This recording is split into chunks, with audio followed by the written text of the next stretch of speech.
নবীর অনুসরণ করতে হবে। সিদ্দিকিন হচ্ছে সত্যকে যারা উদার, উন্মুক্ত, অকুণ্ঠ চিত্তে, দ্বিধাহীন ভাবে যারা গ্রহণ করেছে, এর বিপরীত যারা করেই নাই, তারাই হচ্ছেন সিদ্দিকিন। হযরতে, যেমন একটা দৃষ্টান্ত, হযরতে আবু বকর সিদ্দিক রাদিয়াল্লাহু তাআলা আনহু, মেরাজ থেকে হুজুর ফিরে এসেছেন সকাল বেলায়, ফজরের নামাজ পড়ে বসেছেন কাবা শরীফে, তিনি বসে আছেন। তো তখন আবু জাহেল এসে বলছে, মুহাম্মদ সাল্লাল্লাহু আলাইহি ওয়াসাল্লাম, প্রত্যেক দিনই তো নতুন নতুন কথা কও, আজকে কোনো নতুন কথা আছে? হুজুর বলেন, হ্যাঁ নতুন কথা আছে। কি? বলে, এই তো শেষ রাত্রে আমারে নিয়ে গেল বাইতুল মুকাদ্দাসে, জেরুজালেমে গিয়ে নামাজ পড়লাম, ওইখান থেকে মহাকাশ পাড়ি দিলাম, 7 আকাশ পাড়ি দিলাম, সিদরাতুল মুনতাহা গেলাম, আরশে আজিম ভ্রমণ করলাম, আল্লাহর সাথে কথা কইলাম, জান্নাত জাহান্নাম দেখলাম, তারপরে আবার এই আয়েশা নামাজ পড়িয়া তোমাদের সাথে কথা বলতেছি। আবু জাহেল কয় যে, খাইস যাও, মাথা টাথা একটু ভালো ছিল, এখন তাও সর্বনাশ হয়ে গেছে। কয়, মুহাম্মদ সাল্লাল্লাহু আলাইহি ওয়াসাল্লাম, তুমি যা বললা এই কথাটা আমি কি হুবহু মানুষের কাছে বলবো? হুজুর বলছেন, অবশ্যই বলো গিয়ে। আবু জাহেল চিন্তা করলো, দিস ইজ দ্য মোমেন্ট, এটাই হলো আসল সুযোগ পেয়ে গেছে মানুষকে বিভ্রান্ত করার জন্য। সবার আগে ছুটে চললো হযরত আবু বকর রাদিয়াল্লাহু তাআলা আনহুর বাড়িতে, যে বলছেন, আবু বকর শুনেছো? বলে, কি? মুহাম্মদ সাল্লাল্লাহু আলাইহি ওয়াসাল্লাম এই রকমের কথা বললো, বেচারার মাথাটা যাও ভালো ছিল, শেষ। হুজুর বলছেন, আবু জাহেল, আমার রাসূল কি এরকম বলেছেন? আবু জাহেল বলছে, আমার নিজ কানে শুনে আসলাম, এখনো তিনি সেখানে বসা। হযরত আবু বকর বলেন, আবু জাহেল, আমার আল্লাহর নবী তিনি যদি এরকম কথা বলে থাকেন, তাহলে আমি কোনো সন্দেহ পোষণ করি না, অবশ্যই আল্লাহ রাব্বুল আলামিনের হাবিব যা বলেছেন তা সত্য। হযরত আবু বকর রাদিয়াল্লাহু তাআলা আনহু মসজিদে হারামে আসলেন, হুজুরকে জিজ্ঞেস করলেন, হুজুর, আবু জাহেল আমাকে এই সব কথা বললো, এগুলি কি ঠিক? হুজুর বললেন, হ্যাঁ। তিনি ঘটনা বয়ান করলেন। হযরত আবু বকর বললেন, হে রাসূল, আপনি যা বলেছেন সত্য বলেছেন, আপনার মেরাজ ঠিক হয়েছে, সঠিক হয়েছে, সন্দেহ নাই। হুজুর বলেন, আবু বকর, তুমি তো শুধু আবু বকর নাও, তুমি সিদ্দিক।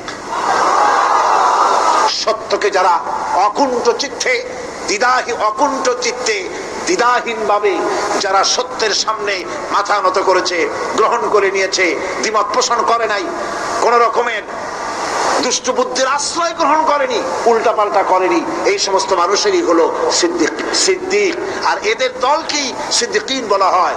তাহলে নবীয়িন, সিদ্দিকিন, এনারা হচ্ছেন নেয়ামত প্রাপ্ত। 3 নম্বরে হচ্ছে শুহাদা, সত্যকে যারা সত্যের সাক্ষী দিয়েছে, সত্যের সাক্ষ্যদাতা। সত্য হচ্ছে ইসলাম। সত্য কি? ইসলাম। সত্য হচ্ছে আল্লাহ, সত্য হচ্ছে নবী, সত্য হচ্ছে কোরআন, সত্য হচ্ছে হাদিস। এই মহাসত্যকে যারা স্বীকৃতি দিয়েছে, নিজেদের কথা দিয়ে, কাজ দিয়ে, ধন দিয়ে, সম্পদ দিয়ে, এমনকি নিজের জীবনটা এই রাস্তায় বিলিয়ে দিয়ে, মহাসত্যের চিরস্থায়ী সাক্ষী দিয়ে দুনিয়া থেকে যারা বিদায় হলেন, ওনারা হচ্ছেন শহীদ। 4 নম্বরে হচ্ছে সালিহিন। 4 নম্বরে কি?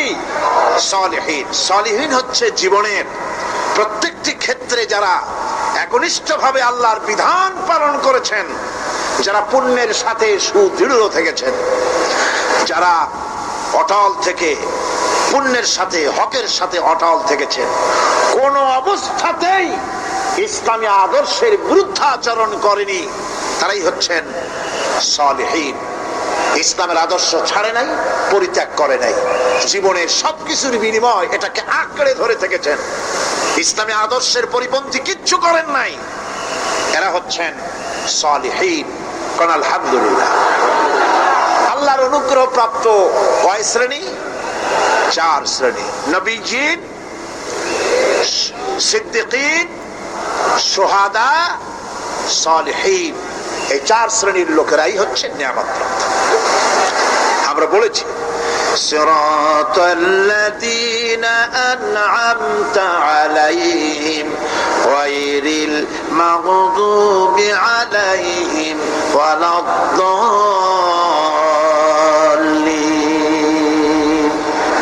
নিয়ামত নিয়ামত প্রাপ্তদের পথ চাই, অনুগ্রহ প্রাপ্তদের পথ, আর অভিশপ্ত পথভ্রষ্টদের পথ আমরা চাই না, আমরা পরিহার করে চলবো। এটা একটু আদাও বটে।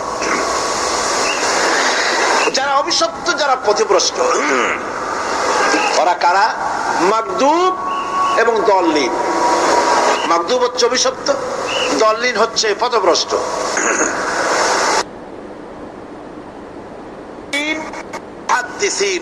সব একমত, মাগদুব হচ্ছে ইহুদিরা। মাগদুব কারা বলেন না, কারা? আর দল্লিন অভিশপ্ত কারা? ইহুদিদের। অভিশপ্ত হওয়ার কারণটা কি? আল্লাহ রাব্বুল আলামিন বলেন, শোনো কারণ কি। وَضُرِبَتْ عَلَيْهِمُ الْمَسْكَنَةُ ذَلِكَ بِأَنَّهُمْ كَانُوا يَكْفُرُونَ بِآيَاتِ اللَّهِ وَيَقْتُلُونَ الْأَنبِيَاءَ بِغَيْرِ حَقٍّ ذَلِكَ بِمَا عَصَوْا وَكَانُوا يَعْتَدُونَ। তাদের উপর দারিদ্র এবং অসহায়তার অভিশাপ বর্ষিত হয়েছে।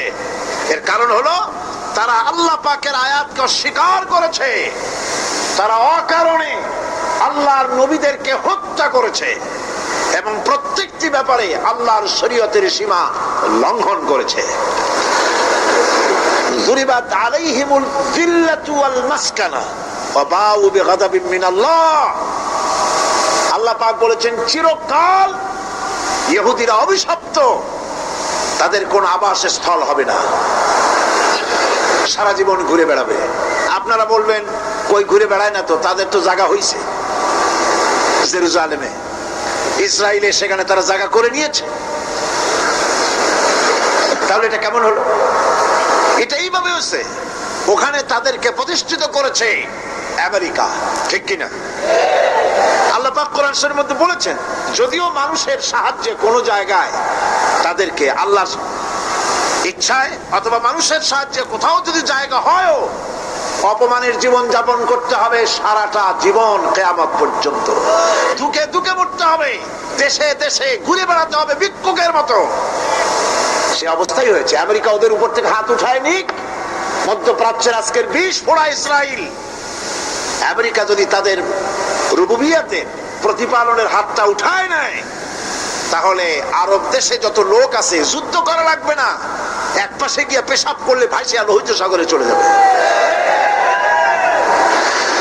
সুতরাং এই ইহুদিদের পথ অনুসরণ করা যাবে না। ইহুদিরা অপরাধ করছিল কি? একটু আগেই বললাম, তারা আল্লাহর আয়াতকে অস্বীকার করেছে, তারা নবীদেরকে হত্যা করেছে। এটাই হলো তাদের অপরাধ। তারা শরীয়তের ব্যাপারে বাড়াবাড়ি করেছে। সুতরাং আল্লাহ পাক বলছেন, ইহুদিদেরকে ছাড়তে হবে, খ্রিস্টানদের অনুকরণ ছাড়তে হবে।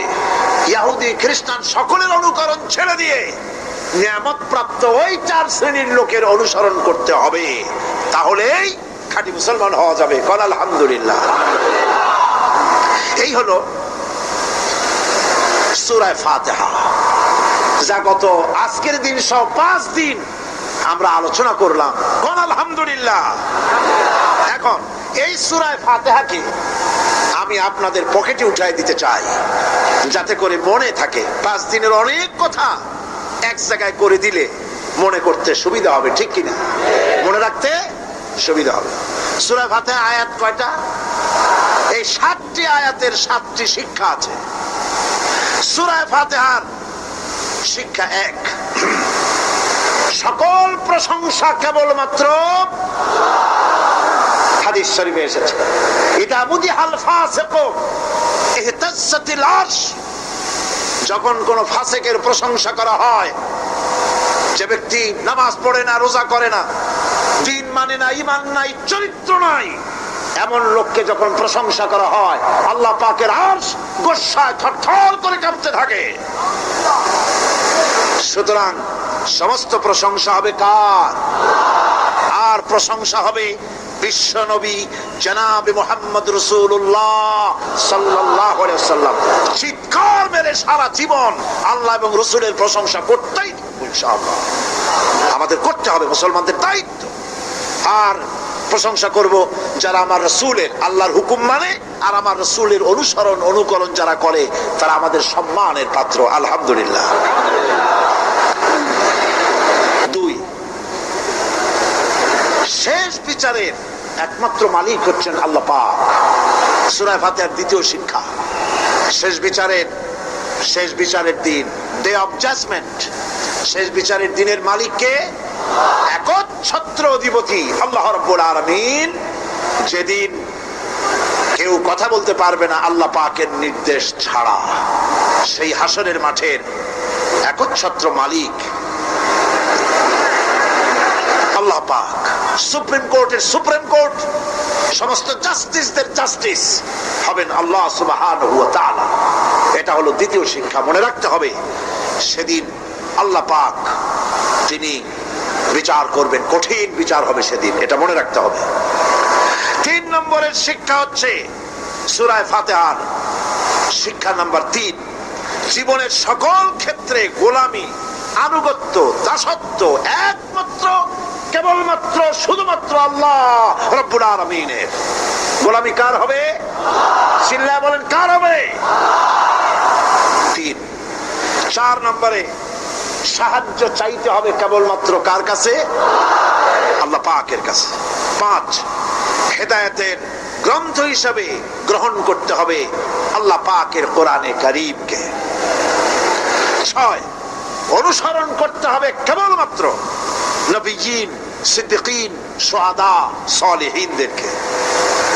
7, জীবনের সকল স্তর থেকে ইহুদি এবং নাসারাদের প্রভাব মুক্ত করতে হবে নিজের জীবনকে। ইহুদি, নাসারা, আল্লাহ বিরোধী যারা মুশরিক, নাস্তিক, মুরতাদ, এই সবগুলি থেকে নিজেকে মুক্ত করতে হবে। গোলামি হবে কেবলমাত্র আল্লাহ পাকের। আর এইভাবে 7টি আয়াতের 7টি শিক্ষা আপনাদের সামনে পেশ করলাম। আল্লাহ রাব্বুল আলামিন এগুলি যেন মানার তৌফিক আমাদের দেন, আমরা বলি আমিন। আসমান এবং জমিনে যা কিছু আছে সব আল্লাহ পাকের, আর যে সব ফেরেশতারা তার নিকটে আছে তারা সবাই আল্লাহ পাকের বندگی করছে। আল্লাহ পাকের বندگی করার ভিতরে কেউ ত্রুটি করছে না।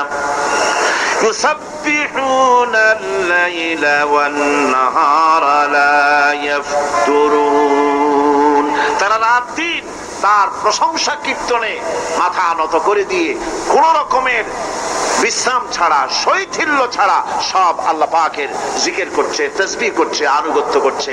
আকাশের সমস্ত ফেরেশতারা, কত ফেরেশতা তার তো কোনো ঠিক ঠিকানা নাই। কত লক্ষ লক্ষ ফেরেশতা আছে শুধু রুকুর হালতে আছে, কেউ তো সিজদার হালতে আছে, কেউ তো কিয়ামের হালতে আছে। আর যার উপরে যে ডিউটি আছে সেই ডিউটি পালন করছে, সব আল্লাহ পাকের আনুগত্য করে চলছে। এভাবে করে আল্লাহ পাক বলছেন যে আমার আনুগত্য এবং আমার তাসবিহ, আমার গুণকীর্তন করার জন্য সবাই এর মধ্যে ব্যস্ত আছে। ইউসাব্বিহু লিল্লাহি মা ফিস সামাওয়াতি ওয়া মা ফিল আরদ আল মালিকিল কুদ্দুসিল আজিজিল হাকীম। ইউসাব্বিহু লিল্লাহি, তাসবিহ পড়ছে, সাব্বাহা ইউসাব্বিহু তাসবিহান, তাসবিহ পড়েছে, তাসবিহ পড়ছে, তাসবিহ পড়বে। কিয়ামত পর্যন্ত যা কিছু আছে আকাশে, যা কিছু আছে জমিনে, যা কিছু আছে এর মাঝখানে সব তাসবিহ পড়ছে কার? আল্লাহ পাকের জিকির করছে, তাসবিহ করছে। হযরত ইউনূস আলাইহিস সালাম মাছের পেটে যখন ঢুকে পড়েছিলেন, যখন নিজের জীবন সম্পর্কে হতাশ হয়ে গিয়েছিলেন, তখন তিনি শুনতে পাচ্ছিলেন চতুর্দিকে যে সমস্ত জলচর প্রাণী আছে, হাত্তাকে সমুদ্রের তলদেশের, দরিয়ার তলদেশের বালুকণা, পাথরের নুড়ি, শৈবাল, সব কিছু থেকে আল্লাহ পাকের জিকির হচ্ছে। ভিতর থেকে আওয়াজ আসতেছে আল্লাহ আল্লাহ আল্লাহ আল্লাহ আল্লাহ আল্লাহ আল্লাহ আল্লাহ আল্লাহ, জোরে বলেন আল্লাহ আল্লাহ আল্লাহ আল্লাহ আল্লাহ আল্লাহ আল্লাহ। হযরত ইউনূস আলাইহিস সালাম তখন বললেন লা ইলাহা ইল্লা আনতা সুবহানাকা ইন্নী কুনতু মিনাজ জালিমিন। পড়েন সবাই, লা ইলাহা ইল্লা আনতা সুবহানাকা ইন্নী কুনতু মিনাজ জালিমিন। লা ইলাহা ইল্লা আনতা, তুমি ছাড়া কোনো ইলাহা নাই। আমি তোমার প্রশংসা করছি, আমি তোমার পবিত্রতা ঘোষণা করছি। আমি নিজের উপরে জুলম করেছি। গাছপালা তরুলতা সব তাসবিহ পড়ছে, জিকির করছে কার? আল্লাহ পাক। এই জন্য রাসূল কারীম সাল্লাল্লাহু আলাইহি ওয়াসাল্লাম বলেছেন, গাছের পাতাটিও ছিল না, প্রয়োজন হলে গাছটা কেটে ফেলো, কিন্তু বিনা প্রয়োজনে গাছের পাতাও ছিল না, কারণ গাছের পাতা আল্লাহ পাকের জিকির করছে। কার জিকির করে? গাছপালা তরুলতা কীট পতঙ্গ সব আল্লাহ পাকের তাসবিহ করছে, জিকির করছে। কোরআনে কারীম বলছে, ওয়ালিল্লাহি মুলকুস সামাওয়াতি ওয়াল আরদি ওয়া ইলাল্লাহিল মাসির। আকাশ মণ্ডল এবং জমিনের বাদশাহী আল্লাহ পাকের, এবং তারই কাছে আমাদের সকলকে ফিরে যেতে হবে।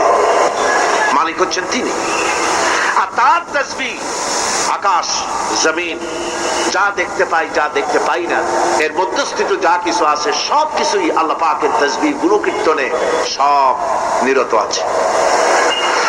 অন্য আয়াতে আল্লাহ পাক বলেন, ওয়ালাহু মান ফিস সামাওয়াতি ওয়াল আরদি কুল্লুন লাহু কানিতুন। আসমান এবং জমিনে যা আছে তা সবই আল্লাহর নির্দেশের সামনে মাথা নত করে দিয়েছে। শুধু তাই নয়, আশ-শামসু ওয়াল কমারু বিহুসবানিন ওয়ান নাজমু ওয়াশ-শাজারু ইয়াসজুদান। সূর্য এবং চন্দ্র হিসাব অনুযায়ী আবর্তিত হচ্ছে, এবং বৃক্ষ এবং নক্ষত্ররাজি সিজদায় রত হয়ে আছে। সব আল্লাহ পাকের সামনে মাথা নত করে দিয়েছে। এই ইবাদত, তাসবিহ, আজ্ঞা অনুবর্তিতা, নিয়মানুবর্তিতা, সচেতনতা, সকল কিছু সকলেই মিলে আল্লাহ পাকের একটি ধূলিকণা থেকে শুরু করে পাহাড় পর্বত পর্যন্ত সব আল্লাহর নিয়ম কানুন মেনেই চলছে। আপনি দেখতে পাচ্ছেন সমুদ্রে যে জোয়ার এবং ভাটা হয়, কার নির্দেশে হয়? কার নির্দেশে হয়? আরো লক্ষ্য করুন, সমুদ্রের পানি লবণাক্ত। এই নোনা পানি, সমুদ্রের নোনা পানিগুলি পদ্মা, মেঘনা, যমুনা, ব্রহ্মপুত্র, শীতলক্ষা, সুরমা, এসব মিষ্টি পানির ভিতরে জোয়ারের টানে লবণাক্ত পানিগুলি ঢুকে যায়। আবার ভাটির টানে মিষ্টি এলাকার পানিগুলি সব গিয়ে সমুদ্রের মধ্যে নোনা পানির মধ্যে চলে যায়। মাঝখানে কোনো পার্টিশন নাই, মাঝখানে কোনো হেজাব নাই, কোনো বেড়া নাই, বাদ নাই। অথচ নোনা পানি মিষ্টি পানির ভিতরে গিয়ে মিষ্টি পানিরে নোনা বানায় না, নোনা পানি মিষ্টি এলাকায় গিয়ে মিষ্টি পানিরে নোনা বানাইতে পারে না। এই যে আল্লাহ পাকের হুকুম মেনে সব চলতেছে, জোয়ার ভাটাগুলি হতেছে, রাত আর দিন চলতেছে। রাত 12টার সময় সূর্য এসে বলে না, রাত সর, আমি এখন দিন বানায় ভালাবো। বেলা 12টার সময় রাতের আগমন ঘটতে পারে না। লাশ-শামসু ইয়ানবাগী লাহা আন তুদরিকাল কমারা ওয়ালাল লাইলু সাবিকুন নাহার ওয়া কুল্লুন ফি ফালাকি ইয়াসবাহুন। সূর্য চাঁদকে অতিক্রম করতে পারে না, চাঁদ সূর্যকে অতিক্রম করতে পারে না, কারো সঙ্গে কারো বাধা হয় না, টক্কর লাগে না। সব আল্লাহ পাকের হুকুম মেনে ইলা আজালিন মুসাম্মা, নির্ধারিত সময় পর্যন্ত সবাই যাতায়াত করবে। শুধু তাই নয়, আল্লাহ পাকের এক বিরাট সিস্টেম, এক বিরাট কুদরতের মাধ্যমে গোটা পৃথিবী চলছে। এর কোনো পরিবর্তন হবে না। নারকেল গাছে কোনোদিন বেল হবে না, বেল গাছে কোনোদিন তাল হবে না, কাঁঠাল গাছে কোনোদিন খেজুর হবে না, আবার খেজুর গাছে কোনোদিন লিচু হবে না। হবে নাকি? ওয়ালান তাজিদা লিসুন্নাতিল্লাহি তাবদীলা। আমার প্রকৃতির আইনের মধ্যে আমার লব নেচারের ভেতরে কোনো পরিবর্তন হবে না, সবগুলি আমার আইন মানতে হবে। এখন হতে পারে এমন যে ব্যক্তি আল্লাহরে মানে না, ব্যক্তি বোঝেন না নাকি বোঝেন না, একটা মানুষ আল্লাহরে মানে না, ও না মানতে পারে যে জিহ্বাতে দিয়া বলে দেয়ার ইজ নো গড, স্রষ্টা বলতে কেউ নাই, যে জিহ্বাতে দিয়া বলে সে জিহ্বা হুকুম মানে কার? আল্লাহ পাকের হুকুম মানে। কিরকম? জিহ্বার উপরে যদি তিতা রাখা আপনি বলেন তিতা থুইছি তাতে কি হয়েছে, খবরদার তিতার টেস্ট নিবি না, তিতা টক এই টেস্ট দিতে পারবি না, আপনার কথা জিহ্বা শুনবে? শুনবে না। ওর উপরে যে নির্দেশটা আছে সেই নির্দেশ অনুযায়ী সে কাজ করবে। টয়লেটে গিয়ে আপনি নাকেরে কবেন যে খবরদার আমি একটা বিরাট অফিসার, অনেক টাকা পয়সার মালিক, অথবা বিরাট একটা মন্ত্রী টন্ত্রী কিছু একটা, সবাই আমার হুকুম মানে, তোকেও মানতে হবে, খবরদার দুর্গন্ধ যেন নাকের মধ্যে না ঢোকে, নাক আমি চাবি ধরতে পারবো না। শুনবে না কে? শুনবে। নাক হোক, কান হোক, চোখ হোক, মুখ হোক, প্রত্যেকটা অঙ্গ প্রত্যঙ্গ এগুলি সব হুকুম মানে কার? হতে পারে ব্যক্তি আল্লাহরে অস্বীকার করে বসলো, আল্লাহকে বললো যে আল্লাহ নাই, সব এমনি এমনি হয়, এর কপাল পড়ার লক্ষণ। কিসের লক্ষণ? কপাল পড়ার লক্ষণ। সব বোঝে, একটা মাইক দেখলে কয় যে না কেউ এটারে বানাইছে। এই যে একটা ভিডিও ক্যামেরা, এটারে কেউ দেখলে বলবে যে কয়েকজন আলেমে মিলে ফু দিছে আর অমনি একটা মাইক হয়ে কি বল ক্যামেরা হয়ে গেছে, বলবে কেউ? কোন পাগলেও কবে? এই প্যান্ডেলটা দেখে কি মনে হবে? 4-5 জন পিসা বাইসা কোচার কোণে দাঁড়াইয়া ফু দিছে, সাথে সাথে প্যান্ডেল হয়ে গেছে। এটা কথা হইল? একটা ছোট্ট টেবিল, একটা চায়ের কাপ দেখলে পরে মানুষ বলে নিশ্চয়ই এটা কেউ বানাইছে। আজীব, এত বড় বিশাল আকাশ, এত সুন্দর জমিন, এত সুন্দর দেহ, এই মানুষ, গাছপালা, তরুলতা, কীট পতঙ্গ, পাহাড়, নদ নদী, সব কিছু দেখে কেবলমাত্র কপাল পোড়াই বলতে পারে যে কেউ নাই, এমনি এমনি হয়েছে। আজীব তামাশা। এমনি এমনি একটা চাউল তৈরি হয় না, একটা ডিম তৈরি হয় না, এমনি এমনি পৃথিবীটা হয়ে গেল। সবগুলির পেছনে আল্লাহ পাক আছেন, তিনি সৃষ্টি করেছেন। এখন উপাস্যের প্রতি এই সৃষ্টি মানুষের দৃষ্টি আকর্ষণ করে। উপাস্য পাও না কে আল্লাহ তা ঠিক পাও না, তা দেখাবার জন্য এই পৃথিবীর আল্লাহর সৃষ্টি প্রত্যেকটি পদার্থ, প্রত্যেকটি জিনিস ইঙ্গিত করে নিঃসন্দেহে কেউ না কেউ আছে, আর তার নাম হচ্ছে আল্লাহ। তার নাম কি? আরো জনে বলেন, নাম কি? আল্লাহ পাক। এখন প্রশ্ন ওঠে আল্লাহরে বানাইছে কেনা? বলে তো মুরগি আগে না ডিম আগে? ডিম যদি আগে হয়ে থাকে তো ডিমটারে পারলো কে? আর মুরগি যদি আগে হয়ে থাকে কোথার থেকে মুরগি এসে উড়ে এসে জুড়ে বসলো, আইলো কই থেকে? আল্লাহ যদি একজন থেকেই থাকেন তাহলে তার স্রষ্টাকে? এই প্রশ্ন তুলেছেন বার্টন রাসেল। প্রশ্ন তুলেছে স্রষ্টার স্রষ্টাকে। আমি দেখলাম এক আর্মি অফিসার একটা বই লিখেছেন, আমার এত ভালো লাগলো। বইটার নাম হচ্ছে আল কোরআন দা চ্যালেঞ্জ, মহাকাশ পর্ব। দারুণ লিখেছেন তিনি, আপনারা যদি পান খুঁজে নিয়ে পড়বেন। সে বইয়ের শেষ ভাগে গিয়ে তিনি এটার জবাব দিয়েছেন, স্রষ্টার স্রষ্টাকে তাই তুমি তালাশ করো, কানা চায় মানে কুজো চায় চিতই শুইতে। একটা লবণ কণার দৃষ্টান্ত তিনি দিয়েছেন। একটা লবণ কণা, একটি লবণ কণার ভিতরে যতগুলি মলিকুল থাকে, একটা লবণ কণার ভিতরে যতগুলি ক্যালাস থাকে, একটা লবণ কণার ভিতরে যতগুলি উপকরণ আর উপাদান থাকে, অর্থাৎ একটা লবণ কণা যত উপকরণ যত উপাদান ধারণ করে, তার ধারণ ক্ষমতা যতখানি, এতখানি জিনিস ধারণ করতে 1000 বার্টন রাসেলের মগজের দরকার। একটা লবণ কণা, সেইটা চিন্তা করাই কঠিন। আর এত বড় মহাবিশ্ব যিনি সৃষ্টি করেছেন তার স্রষ্টাকে তালাশ করতে চাও, এটা কি স্বাভাবিক কথা? এটা পাগলের প্রশ্ন হতে পারে, এটা পাগলের প্রশ্ন হতে পারে। গ্যাগারিন, টিটপ তারা প্রথম মহাশূন্যচারী ছিল। গ্যাগারিন বেটা মহাশূন্য ঘুরে ঘুরে আসে, কয় কি? কয় যে মুসলমানেরা যারে কয় আল্লাহ, হিন্দুরা যারে কয় ভগবান, খ্রিস্টানরা যারে কয় গড, মহাশূন্য এত ঘুরলাম, আল্লাহরেও দেখলাম না, ভগবানও দেখলাম।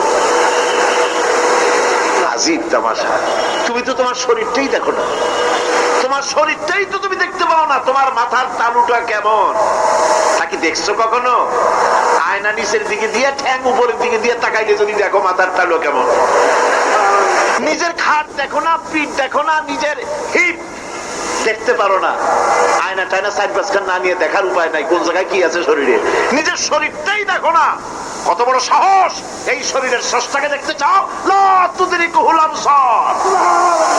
কোন দৃষ্টি শক্তি তাকে মুহাইয়া করতে পারবে না, তার দৃষ্টি সকলকে আয়ত্ত করবে, কিন্তু পৃথিবীর কোন দৃষ্টি শক্তি তাকে আয়ত্তের ভিতরে নিতে পারবে না।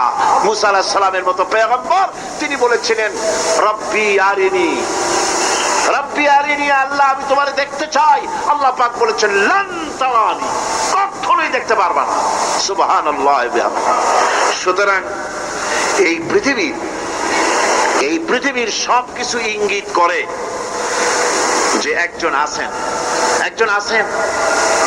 এই ফুলের সৌন্দর্য যিনি দিলেন, ফুল দেখা যায়, সৌন্দর্য দেখা যায়, কিন্তু গন্ধ দেখা যায় না। এই পানির মিষ্টতা, মিষ্টি পানি, ফুলের গন্ধ, জোনাকি পোকার আলো, এই যে সুন্দর সুন্দর জিনিস দিয়ে আল্লাহ পাক এই বিশ্বকে সজ্জিত করেছেন, এ সব কিছুই ইঙ্গিত করে নিঃসন্দেহে একজন আছেন, আর যিনি আছেন তার নাম হচ্ছে কি? আল্লাহ। জোরে বলেন, তিনি কে? আল্লাহ। এখন এই স্রষ্টাকে চিনতে মানুষের বড্ড হয়রানি স্রষ্টাকে চেনার জন্য। এই স্রষ্টাকে খোঁজার জন্য, চেনার জন্য মানুষ শক্তি পূজা আরম্ভ করলো। ওই যে আমি আগে বলেছি, মানুষের মধ্যে একটা স্বাভাবিক প্রেরণা এই কারো না কারো সামনে মাথা নত করে দেবে। সেজন্য মানুষ, কেউ তো আগুনকে পূজা করলো, আগুনের ভিতরে শক্তি আছে বলে আগুনের সামনে মাথা নত করে দিল, পাহাড়ের সামনে মাথা নত করে দিল, মূর্তি বানাইয়া মূর্তির সামনে মাথা নত করলো, কাঠের মূর্তি, মাটির মূর্তি বানাইয়া তার সামনে মাথা নত করে দিল। এগুলির সামনে যদি তুমি মাথা নত করলে, এগুলি কি মাছির মতো একটা ছোট্ট প্রাণীও বানাতে পারবে? এই চ্যালেঞ্জ কার? আল্লাহ পাকের। কোরআন শরীফে আল্লাহ পাক বলেছেন, নবী ওদের বলেন, ওরা কি মাছির মতো ছোট্ট একটা প্রাণী বানাতে পারবে? পারবে না। এমনকি ওদের সামনে যে খাদ্যগুলি রাখা হয়, মূর্তি টুর্তি বানায় সামনে যে খাদ্য রাখা হয়, এই খাদ্যের উপরে যদি মাছি পড়ে, খাবারগুলি উড়াই নিয়ে যায়, অথবা ওদের নাকের উপর এসে যদি মাছি এসে পড়ে, এই মাছিটাকে এতগুলো হাত সাথে একটা টোকা দিয়ে একটা মাছিকে উড়াই দিতে পারবে না। পারবে? পারবে না। সুতরাং বুঝতে হবে, একথা বুঝতে হবে, স্রষ্টাকে তালাশ করতে গিয়ে মানুষেরা আগুনের পূজা করলো, পাথরের পূজা করলো, গাছের পূজা করলো, মাছের পূজা করলো, সাপের পূজা করলো, বাঘের পূজা করলো, শেষ পর্যন্ত সেক্সুয়াল অর্গান, এটার বাংলা করলাম না, এটারও পূজা করলো। এটাকে একটা শক্তির প্রতীক মনে করে এটার সামনেও মাথা নত করলো। বন্ধুগণ, মাটির পূজা করলো, জমিনকে নিজের মা মনে করে এটার পূজা করলো। অথচ আল্লাহ পাক পরিষ্কার করে বলে দিয়েছেন, লা ইলাহা ইল্লা আনা ফা'বুদুন, আমি ছাড়া কোনো ইলাহ নাই, আল্লাহ ছাড়া কোনো ইলাহ নাই। কোরআনে কারীম বলছে, ইন্নাল্লাযীনা তাদউনা মিন দুনিল্লাহি ইবাদুন আমসালুকুম। আল্লাহ পাক বলেন, আমাকে বাদ দিয়ে তোমরা যার সামনে মাথা নত করো, যার সামনে পূজা করো, অর্চনা করো, বন্দিগি করো, ওটা তোমার মতো আমার আরেকটি গোলাম। তুমি যেমন আমার গোলাম, ওটাও আমারই গোলাম। একটু জোরে সোরে জিকির করেন, লা ইলাহা ইল্লাল্লাহ, লা ইলাহা ইল্লাল্লাহ, লা ইলাহা ইল্লাল্লাহ, লা ইলাহা ইল্লাল্লাহ। সুতরাং বোঝা যাচ্ছে আল্লাহ হচ্ছেন এক এবং একক। এই আল্লাহ সুবহানাহু ওয়া তাআলা তিনি বলছেন, আমাকে বাদ দিয়ে যার সামনে মাথা নত করো, ওরা আমার গোলাম। সূর্য কার গোলাম? চন্দ্র কার গোলাম? সাপ বলেন, বাঘ বলেন, আগুন বলেন, সব কার গোলাম? এগুলি সব কার কথা শোনে? আগুন যতই পূজা করেন, আগুনের মধ্যে আপনি পড়লে আগুন কি ছাড়বে? ছাড়বে না। তবে হ্যাঁ, আগুনের মালিক যদি বলে তাহলে ছাড়িয়ে দিবে, ঠিক কিনা? ইব্রাহিম আলাইহিস সালামকে আগুনের ভিতরে যখন ফেলে দেওয়া হচ্ছে, ফেরেশতা বলতেছিল আমার কাছে সাহায্য চাও, আগুন থেকে বাঁচায় দেই। হযরত ইব্রাহিম বলেছিলেন আমার তো পরীক্ষা হতেছে, ইমতিহান হতেছে, আমাকে ডিস্টার্ব করো না, আমি তোমার কাছে কেন সাহায্য চাইবো? আমি আগুনে পুড়লে পরে আমার মাবুদ, আমার খোদা, আমার আল্লাহ তিনি যদি খুশি হন, তাহলে আমার এমন আল্লাহকে খুশি করার জন্য 1000 বার পড়তে রাজি আছি। তোমার কাছে কেন সাহায্য চাইবো? আমি তো অন্ধ, আল্লাহর ইবাদত করি না যিনি আমার দুঃখ দুর্দশা নিজের চোখে না দেখেন। আগুনের মধ্যে পড়ে গেলেন। আল্লাহ পাক আগুনকে অর্ডার করে দিলেন, ইয়া নারু কুনি বারদাও ওয়া সালামান আলা ইব্রাহিম। আগুন আমার ইব্রাহিমের জন্য ঠান্ডা হয়ে যা, শান্তিদায়ক ঠান্ডা হয়ে যা। তাহলে দেখা গেল আগুনের মালিক হচ্ছেন আল্লাহ পাক। আল্লাহ পাক আজও যদি কোনো পূজা করা রাখবে না আগুনের পূজা করা তো হারাম। আগুন হচ্ছে আল্লাহর গোলাম, আল্লাহর সৃষ্টি, এটা হচ্ছে মাখলুক, আল্লাহ হচ্ছেন খালিক। বিশ্ব কবি সম্রাট আল্লামা ডক্টর ইকবাল কি সুন্দর করে বলেছেন, আজ ভি হো জো ইব্রাহিম কা ইমা पैदा, आज भी हो जो इब्राहिम का इमा पैदा, आग कर सकती है एक अंदाज गुलिस्तान पैदा। ইব্রাহিমের ঈমান যদি আজও কোথাও হয় বিদ্যমান, করতে পারেন অগ্নিকুণ্ডে খুবসুরত এক গুলিস্তান। এখনো যদি ইব্রাহিমের ঈমান যদি কারো মধ্যে জাগ্রত হয় আর তাকে যদি আগুনে ভালানো হয়, সে আল্লাহ আজও আছেন না? নাই? আছে কিনা? আল্লাহু লা ইলাহা ইল্লা হুয়াল হাইয়ুল কাইয়্যুম। পড়েন সবাই, আল্লাহু লা ইলাহা ইল্লা হুয়াল হাইয়ুল কাইয়্যুম। তিনি সদা জাগ্রত, তিনি চিরঞ্জীব। সুতরাং মহান শক্তিধর আল্লাহ পাক, তার হচ্ছে সব গোলাম। তুমি গোলাম হইয়া আর এক গোলামের কাছে হাত পাতো, সে তোমারে কিচ্ছু দিতে পারবে না। আমি দৃষ্টান্ত দিদিকে বলি, একজন ভিক্ষুক সে যদি আর একজন ভিক্ষুকের কাছে গিয়ে বলে, ভাই আমারে 10টা টাকা দাও, সে 10 টাকা পাবে কই? সারাদিন খয়রাত করিয়া পাইছে মোটে 5 টাকা, তোমার তো 10 টাকা দিতে পারবে না। ও ভিক্ষুক, তুমিও ভিক্ষুক। সুতরাং গোটা বিশ্ববাসী হচ্ছে আল্লাহ পাকের কাছে ভিক্ষুক। সবগুলি কি ভিক্ষুক? প্রধানমন্ত্রী হোক, প্রেসিডেন্ট হোক, প্রধান সেনাপতি হোক, আল্লাহ পাকের দরবারে এগুলি কিচ্ছুই না, গোলাম। এগুলি সব কি? গোলাম আর গোলাম। সুতরাং মাথা নত করা যাবে না কারো সামনে। এই প্রকৃতি, এই নেচার শেখাচ্ছে একজন আছেন, সেটাকে বুঝতে হবে। বোঝার জন্য আল্লাহ কি দিয়েছেন? কি বোঝার জন্য আল্লাহ পাক মানুষকে ব্রেন দিয়েছেন, বিবেক দিয়েছেন। শোনার জন্য কান দিয়েছে, দেখার জন্য চোখ দিয়েছে। আল্লাহ পাক বলছেন, লাহুম কুলুবুন লা ইয়াফকাহুনা বিহা ওয়া লাহুম আয়ুনুন লা ইউবসিরুনা বিহা ওয়া লাহুম আযানুন লা ইয়াসমাউনা বিহা উলাইকা কাল আনআম বাল হুম আযাল উলাইকা হুমুল গাফিলুন। আমি যাদেরকে কান দিয়েছিলাম, কলব দিয়েছিলাম, বিবেক দিয়েছিলাম, বিবেক দিয়ে সব বুঝলো, কিন্তু আমারে বুঝলো না। বিবেক দিয়ে সব বুঝলো, বিবেক দিয়ে সমস্ত জিনিস, নিজের স্বার্থের জিনিসগুলি বুঝলো, কিন্তু আল্লাহকে বুঝলো না।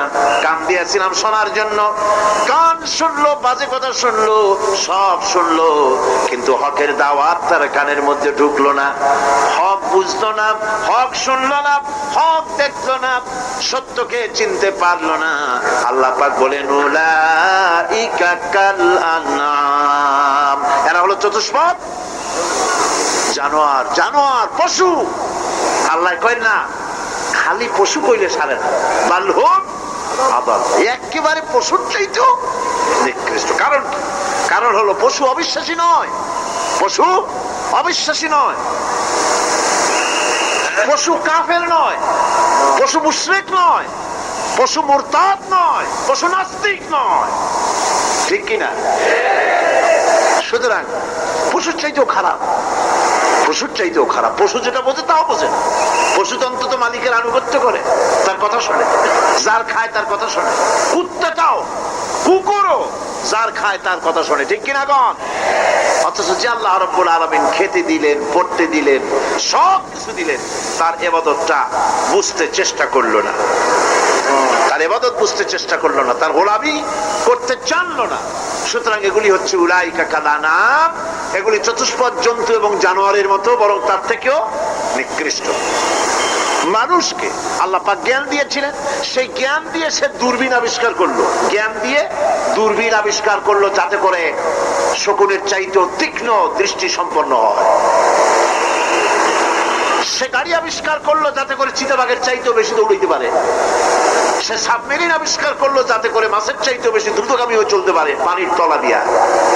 সব কিছুই করলো, কিন্তু তার মনুষ্যত্বকে বাড়াইতে পারলো না, মনুষ্যত্বকে বাড়াতে পারলো না।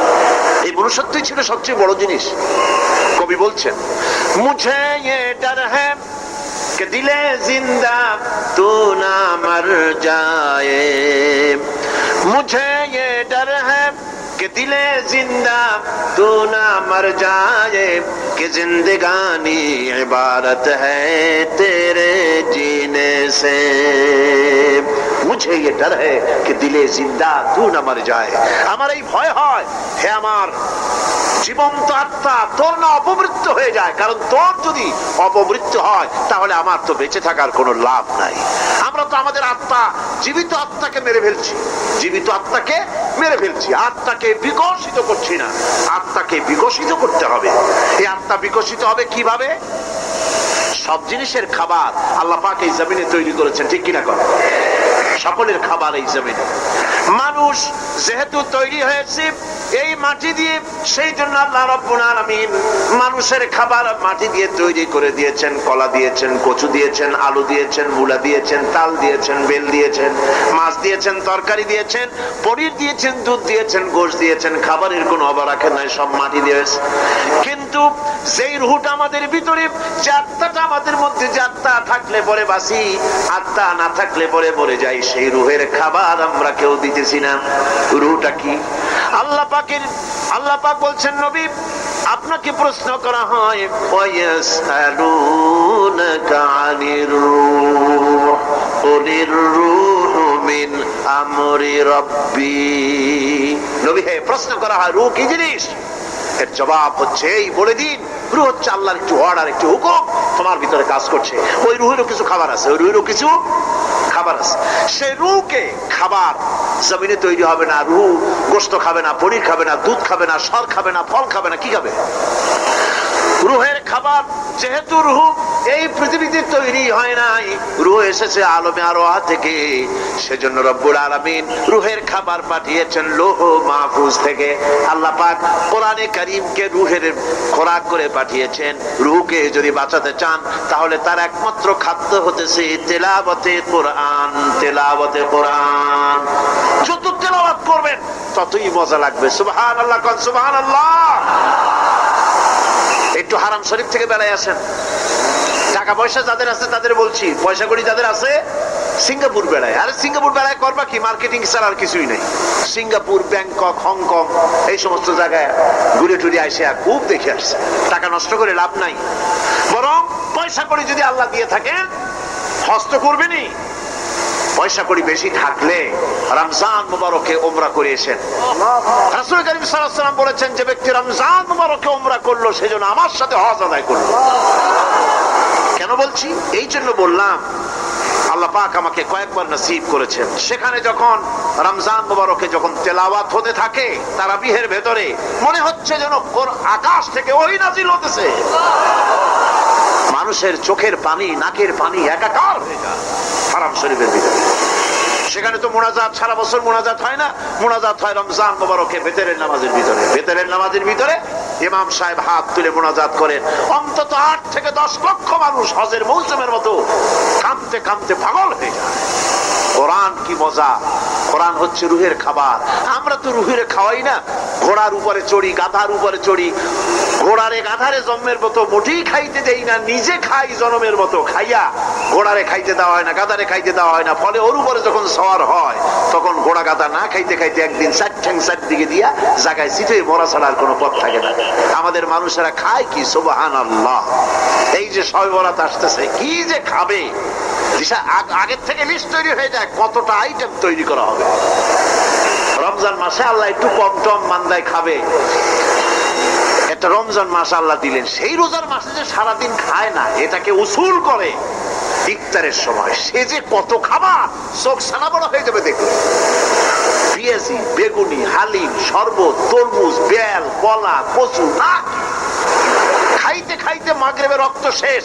কয় ভাই নামাজটা কোন রকম পড়ে আসি, তারপরে খাবো না। আবার গেল নামাজ পড়তে, আবার এসে খাইলো, খাইয়া তারপরে আবার ভাত খাইলো। কেমনি যে খায় আল্লাহ জানে, গলায় আঙ্গুল দিলে পাওয়া যায় এরকম খাইয়া তারপরে তারাবি পড়তে দাঁড়ায়। ওরা জনমের মতো খাইলে পরে তো অলস হবে শরীর। তারাবি পড়তে দাঁড়াইছে, লম্বা কেরাত হচ্ছে, উনি রুকুতে আছে, ইমাম সেজদায় চলে গেছে, ওনার খবর নেই। অথবা উনি সেজদায় পড়ে আছেন, ইমাম কোথায় উঠে গেছে তার খবর নেই। সুবহানাল্লাহ। সুতরাং নিজে খাইয়া পেটটারে দুম্বার মতো সাইজ বানাইয়া কোনো লাভ নাই। পেট বড় বানাবার না, সিনা বড় বানা, সিনা বড় বানা। সিনার ভিতরে কোরআন ধারণ করেন, মজা পাবে। এই আল্লাহ রাব্বুল আলামিন এত বড় নিয়ামত, এই কোরআন এর থেকে বড় নিয়ামত পৃথিবীতে আর নাই। শ্রেষ্ঠ নিয়ামত, এর থেকে বড় নিয়ামত আছে ভাই? এই শ্রেষ্ঠ নিয়ামতকে পড়তে শিখুন, বুঝতে শিখুন, হেদায়েতের সবের মধ্যে আছে। সুতরাং আল্লাহ রাব্বুল আলামিন মনুষ্যত্বকে, আত্মাকে বিকাশ করার জন্য কোরআনে কারীম দিয়েছিলেন। মানুষ এই জ্ঞান দিয়ে আবিষ্কারের পিছনে চলে গেল। হ্যাঁ, আবিষ্কার দরকার আছে, মোটেই আমি এটাকে অস্বীকার করি না, সব দরকার। কিন্তু সেই সাথে আল্লাহ পাকের সাথে যে সম্পর্কটা থাকা দরকার ছিল, সেই সম্পর্ক থেকে মানুষ নিজেকে বিচ্ছিন্ন করেছে। কোরআনে কারীমে আল্লাহ পাক বলছেন, লাকাদ খালাকনাল ইনসানা ফি আহসানি তাকওয়িম। সব থেকে সুন্দর করে বানিয়েছি কারে? মানুষ। চিল্লা এখন কারে? মানুষ হলো সবচাইতে সুন্দর, সবচাইতে সুন্দর সৃষ্টি আমার। ওগুলা, এই মানুষগুলি হচ্ছে আশরাফুল মখলুকাত। মানুষ কি মখলুকাত? সৃষ্টির সেরা। আপনারা সৃষ্টির সেরা হইলেন কি দিয়া? আপনারা কি বাঘের মতো দৌড়াতে পারেন? বল্লার মতো হুল ফুটাইতে পারেন? কুত্তার মতো কামড়াইতে পারেন? হাতির মতো শক্তি আছে? গরিলার মতো শক্তি আছে? মাছের মতো সাঁতরাইতে পারেন? সাপের মতো ক্রুদ্ধতা আছে? সিংহের মতো হিংস্রতা আছে? তো কিসের, কোন দিক থেকে আপনি আশরাফুল মখলুকাত হলেন? আশরাফুল মখলুকাত হয়েছেন জ্ঞানের কারণে। কিসের কারণে? সেই জ্ঞানটার জন্যই তো আপনি সৃষ্টির সেরা।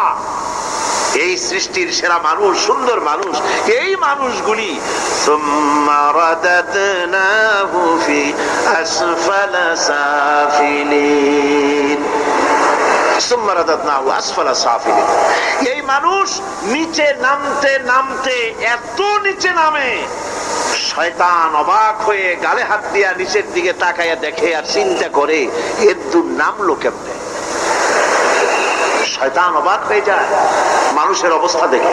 আজ America, British parliament, American parliament আইন পাস করে পুরুষে পুরুষে বিবাহ জায়েজ করে দিয়েছে সেখানে।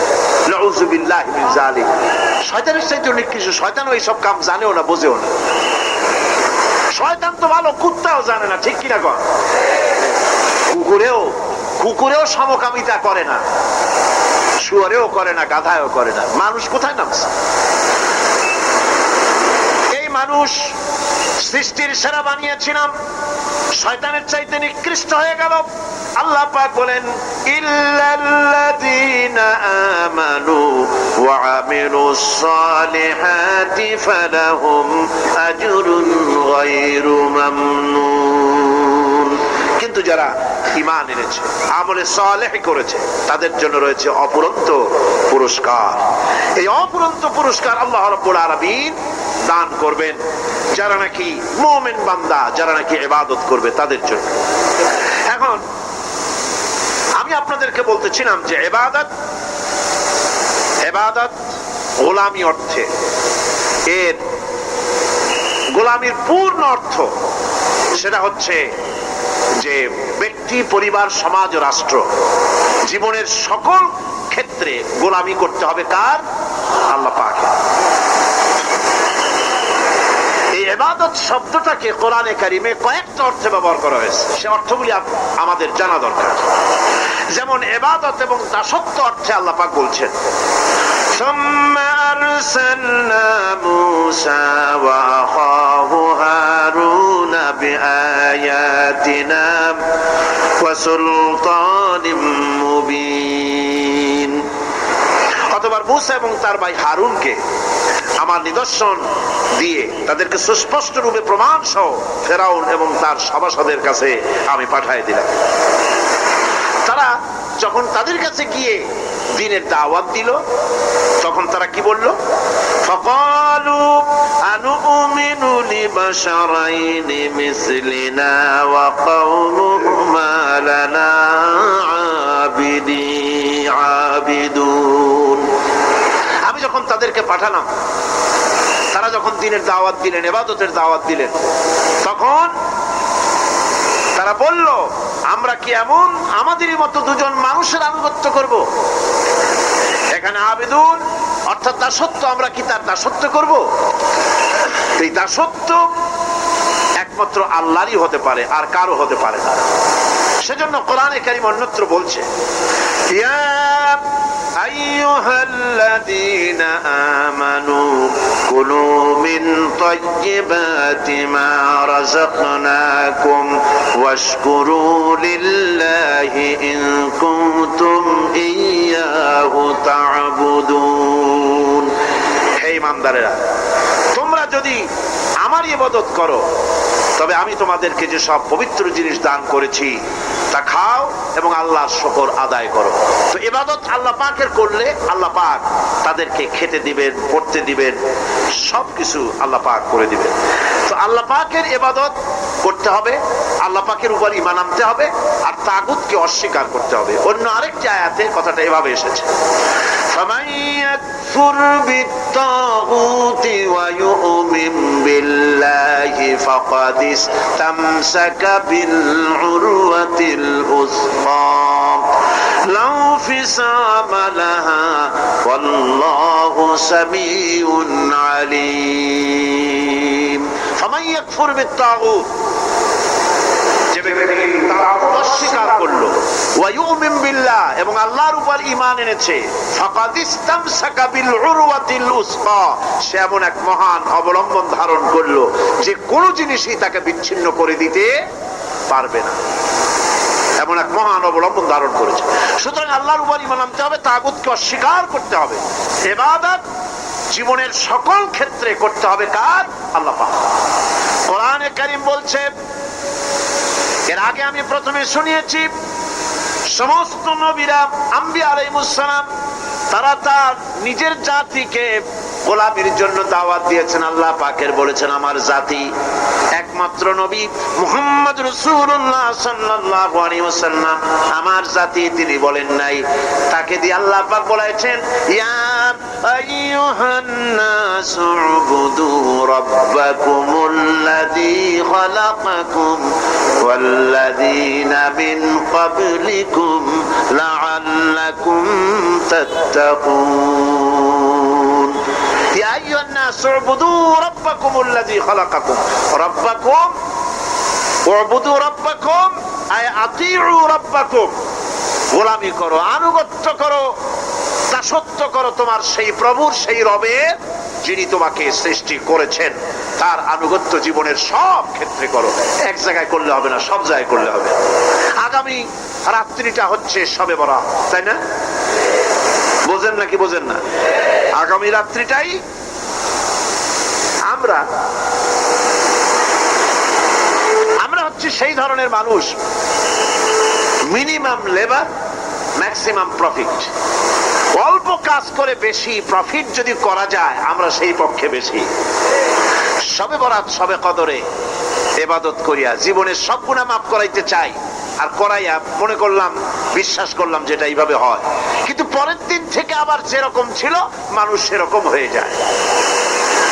সারা রাত জাগলো সবে বরাতে, সারা রাত জাগলো, সকালবেলায় যে ব্যবসায়ী সারা রাত জাগলো, সকালবেলায় দোকানে দিয়ে ওজনে কম দেওয়ার অভ্যাসটার পরিবর্তন হইল না। যে কৃষক সারা রাত জাগলো, পরের দিন জমিনের আইল ঠেলার অভ্যেসটা পরিবর্তন হলো না। যে ব্যক্তি মিথ্যে কথা বলতো, চুরি করত, ডাকাতি করত, যে অফিসার সারা রাত জেগেছেন, পরের দিন অফিসে গিয়ে তার ঘুষ খাওয়ার বদভ্যাস থেকে তিনি নিজেকে বিরত রাখতে পারেননি। তাহলে এই সবে বরাত করে রাত জেগে ফায়দা কতটুকুন? কতটুকুন ফায়দা? হ্যাঁ, ফায়দা কিছু আছে, ফায়দা আছে। সেটা হলো পায়াস খাওয়া, সেটা হলো গোশত খাওয়া, রুটি খাওয়া, এই ফায়দা তো হবেই, এগুলি হয়। কিন্তু আপনার মূল ফায়দা হবে কি করে যদি আপনার অভ্যাসের পরিবর্তন না হয়? কথা বোঝেন কিনা? কথা বোঝেন কিনা? মূল অভ্যাসের তো পরিবর্তন করতে হবে।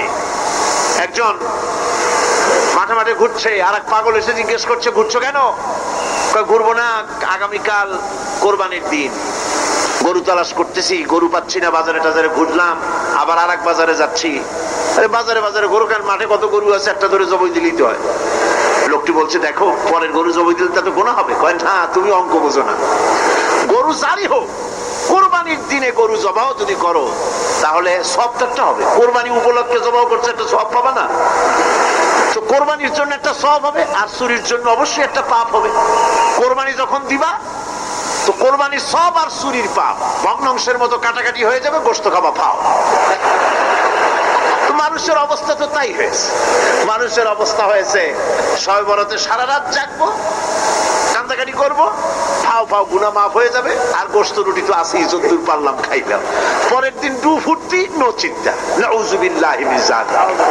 এই কান্দারও দাম নাই, আর এই ধরনের রাত জাগারও দাম নাই, এই ধরনের ইবাদত করেও দাম নাই। ইবাদতটা হচ্ছে জীবনের সব ক্ষেত্রে ইবাদত করতে হবে। ইবাদত সম্পর্কে মিস ইন্টারপ্রিটেশন যেটা এসেছে, ভুল অর্থ যেটা এসেছে, সেই ভুল অর্থের কারণে মানুষ শুধু মনে করে নামাজ, রোজা, হজ, যাকাতই শুধু ইবাদত না। ইবাদত হচ্ছে জীবনের সকল ক্ষেত্রে গোলামিটা হতে হবে আল্লাহ পাকের সব জায়গায়। পার্লামেন্টে গোলামি হবে কার?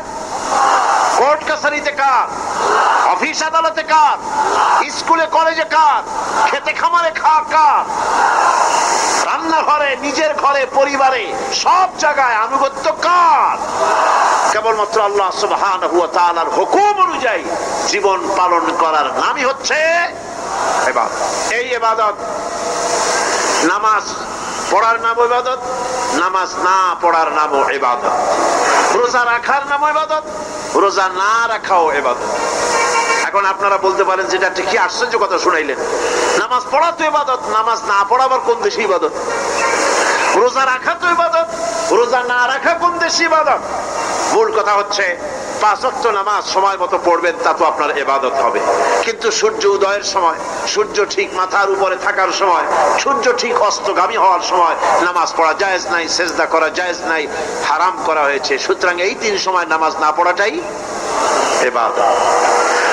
সারা বছর রোজা রাখবেন, ইবাদত হবে। কিন্তু 2 ঈদের 5 দিন রোজা রাখা হারাম করা হয়েছে, ওই 5 দিন রোজা না রাখাটাই, তার অর্থ হলো জীবনের সমস্ত কাজটাই হলো ইবাদত হবে, যদি মুসলমান আল্লাহর হুকুম মাফিক তার জীবনকে পরিচালনা করে।